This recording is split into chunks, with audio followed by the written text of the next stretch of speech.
Okay, everybody, Happy New Year. Still a little bit of time to go in 2020. I know we're making a big deal about rolling over the odometer to 2021. I'm Matt Kundle. I'm the host of the Sound Off podcast, and thank you for encountering this particular broadcast at this particular time. This is my little year-end summary, which I've actually never done before, because most of the time I'm on the road or I'm on a different part of the planet, and usually I just sit in the closet and record, a small year-end show. And this year I'm blessed to be at home to be able to do this, from the studio. And so what I thought I'd do today is just share some of the podcast stats that I sit down every year when I flip through, and I'll take probably a few hours to just sort of leaf through. What do we have? What do the numbers look like for the Sound Off podcast, which is a podcast about broadcast. So if you like radio and you like broadcasting, you will really enjoy the people we have on this podcast.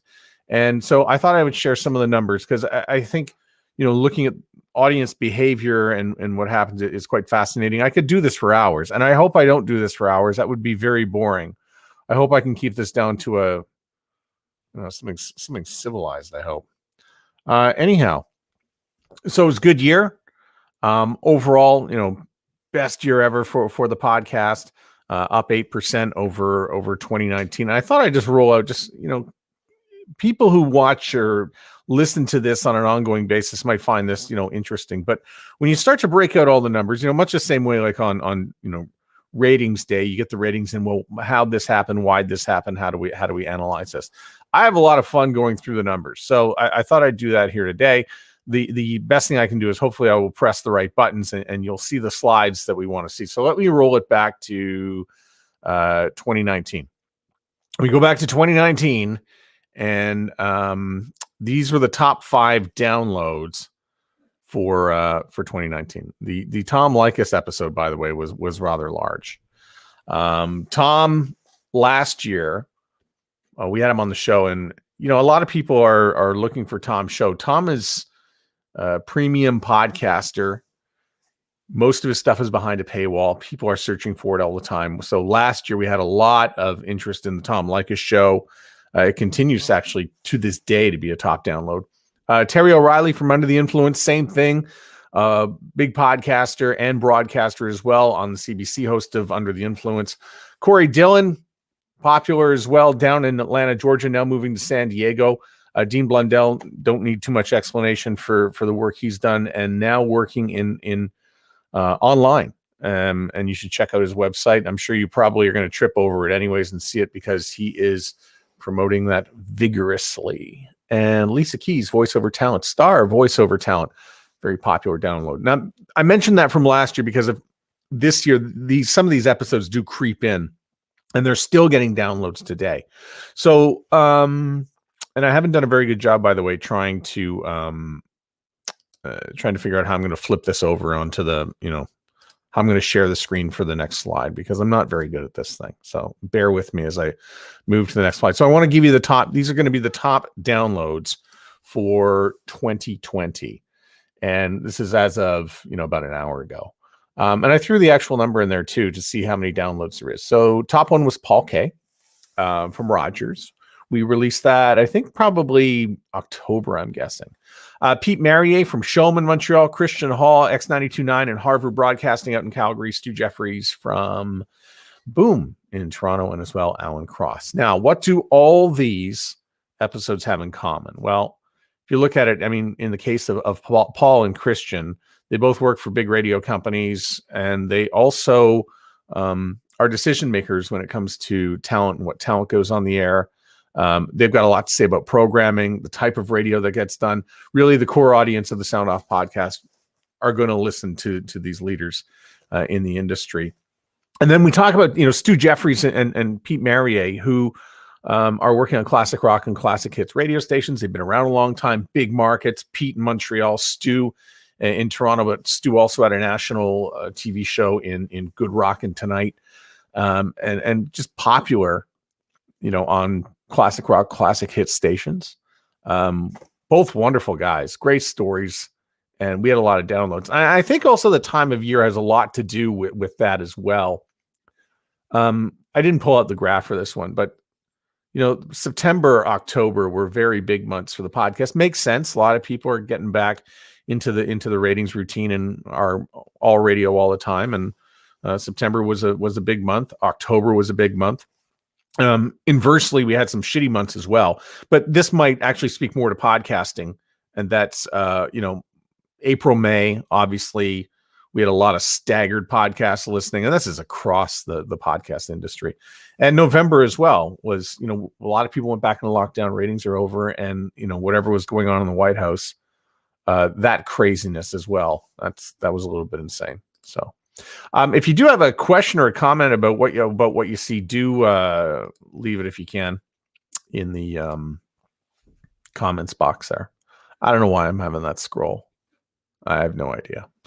Anyhow, so we start, by the way, and I'll speak as well to Alan Cross, who had a lot to say about the music industry and where the music industry was going. Alan Cross, I'm going to get into this a little bit with Spotify, but Alan has always been very popular on Spotify. People are looking for his playlists. I guess he's posting some stuff up there as well. They're looking for the ongoing history of new music. We have another case of a guest who has a podcast, and people are looking for their stuff, and they will trip on our stuff, and they will inversely go to listen to that. So that's sort of the reasons that's you're seeing what you're seeing here as well. I mean, I could get a little deeper into it and talk about how Google is. These are very Googled names. People are looking for these people, and when they find it, they find the podcast. When they find the podcast, they will then listen to the podcast, which is always a good thing.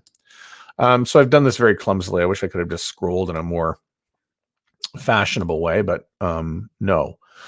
So I want to talk now about Spotify. So Spotify, these are some big Spotify numbers. Oh boy, that's really rotten because nobody can really read that. How about that? Is that a little bit better? Okay, the big Spotify numbers. Tom Leykis, again, people Googling and looking for, people not necessarily Googling it, but going through Spotify to find Tom's podcast, and they will just find the episode with Tom, and away we go. Again, Terry O'Reilly, that's why I sort of talked about the 2019 numbers, because these are coming up again and again. Now, interesting about Corey Dillon. Corey's episode resides next to Tom's episode. So what does that mean? So if it means that somebody listens to the Tom Leykis episode and they fall asleep, or they're waiting for the next episode to come on, Corey's, I believe, is the next one. And Dean Blundell's is too. So, sometimes there's some residual listening from that, because if you listen on Spotify, it will play into the next episode in some cases, depending on what your settings are. So I found that very interesting, that there is a little bit of Spotify residual spill. Now, also on this list, you'll see Alan Cross, Mistress Carrie. Those are, people who are intensely into music, connections to the music industry. People who are looking for bands like, Disturbed and Shinedown, and for Alan Cross's case, whatever ongoing history of new music and stuff like that. They're connected. So, if you're, Mistress Carrie, you got to listen to this episode. I know it's 90 minutes long, but we talked about the rock radio format. She's, she doesn't have a Rolodex. Nobody has a Rolodex anymore, but she's connected with all these bands. So I'm finding that people who are very, very connected to brands and bands, they got a lot of Spotify listening. Spotify is also younger. A lot of younger people are into Spotify. This is sort of what the younger people are like and looking for. And if you like music, this is what you're in for. Now, if you go down below Paul K, I could pull up the graphs and do a whole session on this. You'll see Corey Carter from WIXX 1011 in Green Bay. Why is that doing well? It's a 2019 episode. It came out September. Actually came out about, I think, probably October 2019, something like that. He's the program director in Green Bay, Wisconsin. The wonderful thing about this radio station is it's staffed 24/7 with radio talent. There's a live body in the studio 24/7. I think that's fantastic. But it's also a flagship radio station for the Green Bay Packers. We had some great stories about it. A lot of people, again, Googling Green Bay. Tell me a little bit about Green Bay. They're looking for the Packers. They're looking for the flagship radio station in Green Bay that has the Packers. So we see the numbers for this podcast, not necessarily in Spotify, but everywhere. People are finding this in September when the NFL started. They're looking for Green Bay. They're looking for this radio station. They're trying to connect to the podcast. They're actually trying to connect with anything to do with the Green Bay Packers because they're looking for information. They're probably sports people looking for, wanting to hear about Aaron Rodgers. And the Packers are having a great season. So that's why I see this episode doing really, really well. It was pretty quiet for a while. In September, October, as the Packers took off, this podcast episode became very popular and people would latch onto it and listen to it. And Corey's got some stories about meeting some of the Green Bay Packers and what it's like to live in Green Bay. The Packers brand is huge around the world. It's probably like top 3 in terms of NFL franchises. Probably after the Cowboys, it's the Packers. Pains me to say as a Buffalo Bills fan, but they're doing well also. But this is why this episode does well. I watched it grow. Last year it didn't even finish in the top 5. And this year, what do we have? We have this thing that sort of quietly is evergreen and grows, and people are looking for a little bit of, if the Packers are having a shitty season, this episode does not take off at all. So I found that kind of fascinating. Lachlan Cross there also did really well on the Spotify. That might have a little bit to do with age and the way we promoted it. I'm always promoting on Spotify. It's a great way for people to consume podcasts. People love it. And I'm going to get into user agents in just a sec. And we'll tell you a little bit about how people are consuming the podcast and what they're doing to consume the podcast. I can't remember what slide I'm on now. I have to look and see that. I believe, well, that's actually exactly where we're going now. We're going to the user agents. And this is how people are consuming the podcast. They are using Apple Podcasts. So sorry for the small print on this stuff, but there's a lot of ways people consume it.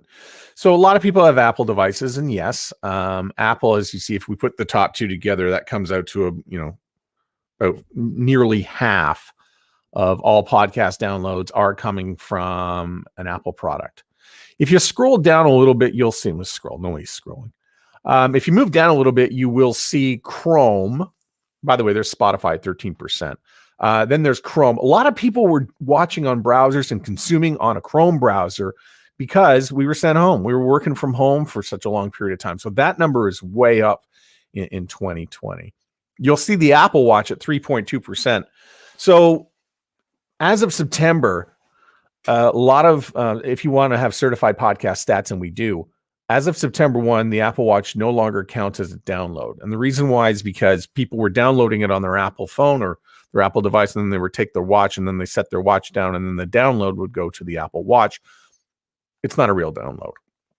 It's a little bit, maybe you listen to it on your watch, but the download's already been counted through, Apple Podcasts another way. So the IAB, who are in charge of, sort of setting the guidelines for what counts as a download and what doesn't count as a download, they've said, yeah, you should take the Apple Watch out. So that has been discontinued.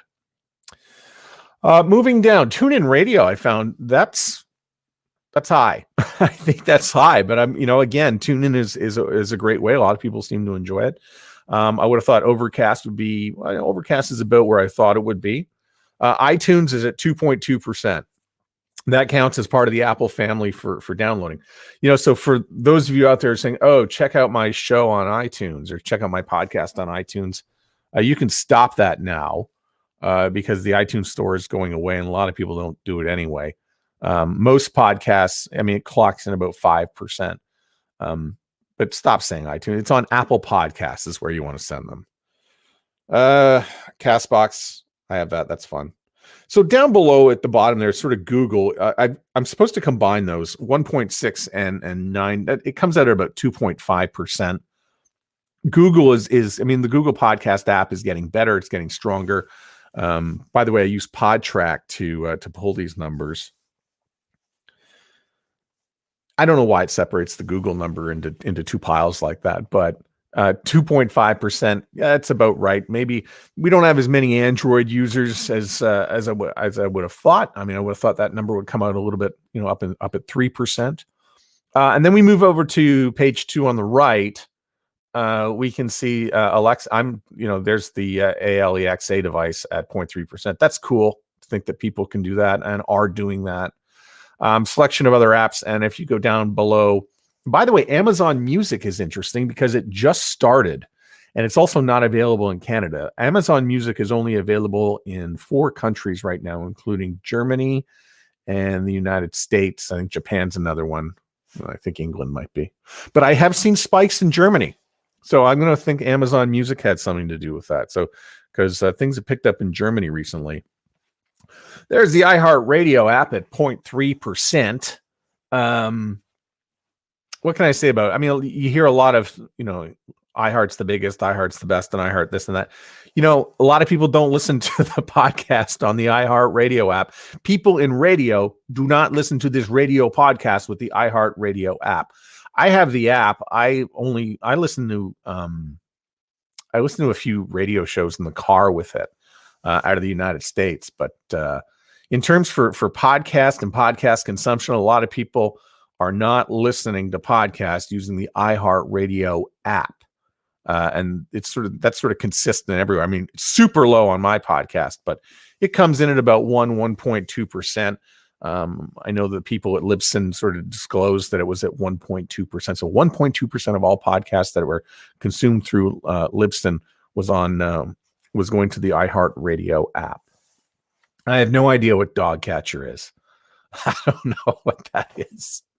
I even saw someone's podcast a few weeks ago had this was on another podcast that we have here at the Sound Off Media Company. It was what was it? Winamp. Do you remember Winamp? Holy smokes. Really whips the llama's ass.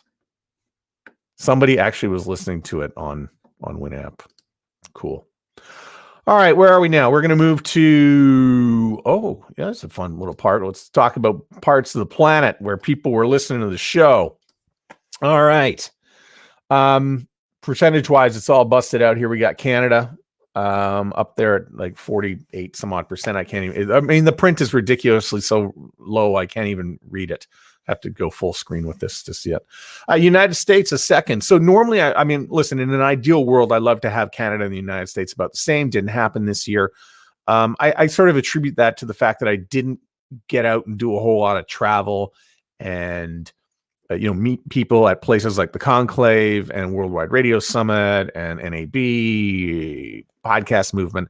This is where I go down and meet a whole lot of people down south of the border. I didn't go anywhere this year. There were really no conferences. So normally I'll have some more guests on the show from, internationally, and those numbers will be a little bit different. It was probably a little bit closer to Canada this year. And I think the audience was as well. So a little bit of disruption. I'd like to get Canada and the US to have a relatively even number. We see a little jump in the United Kingdom. Might have something to do with Amazon Music. Is Amazon Music I didn't even determine if they were actually there yet. But Germany is up. And I know Germany has got some new Amazon listing that's coming in through there. And so that's up. Mexico, people go to Mexico and they take the podcast with them. We certainly appreciate that. Nigeria is still there. It used to be like sort of 4 or 5. And we've also noticed Greece take off. I don't know why I put the rest of these countries in, just because people like to look at this stuff. There's actually 4. There's another page after this of countries. But, I'm down at single digit downloads for some of those countries, but I thought I'd put them in and share them with you all together. Okay. Do I have another slide? Not really. I only have the last slide that I would have is going to be the one that sort of wraps this whole thing up. Okay. So this is me saying Happy New Year. I know we're moving into 2021. The odometer sort of flips over. The first 3 months are, listen, if you look at history and going back to 1919, the way the pandemic played out, things did get better by the time March rolled around. So I've sort of got my fingers crossed that by the time, the snow starts to melt and we move through the winter that, we can all sort of come alive again and get out of our basements and see one another. I want to thank you for listening to this podcast. If you downloaded one episode, that's great. If you've downloaded all 50 from the year, I thank you very much from the bottom of my heart for people who just take a little time every week to listen to the conversations that I have with people about radio and broadcasting and their stories. And it's I can't, I've been doing this now this is going to be the 5th year. I never thought it'd go this long. I just started it for fun, just to say, hey, what happens if I start a podcast? And the Sound Off podcast, doesn't get a ton of downloads. It gets 30,000 a year. We broke 30,000 in a calendar year. That's not going to get to the top of any charts that you're ever going to see, but it's sort of a collection of what happens when radio people come together to listen to, stories about broadcasting and radio. It's the industry. We brought some voiceover people on. We brought podcast people on because I think those industries have a lot they have a lot to do with what we do here at the Sound Off Media Company.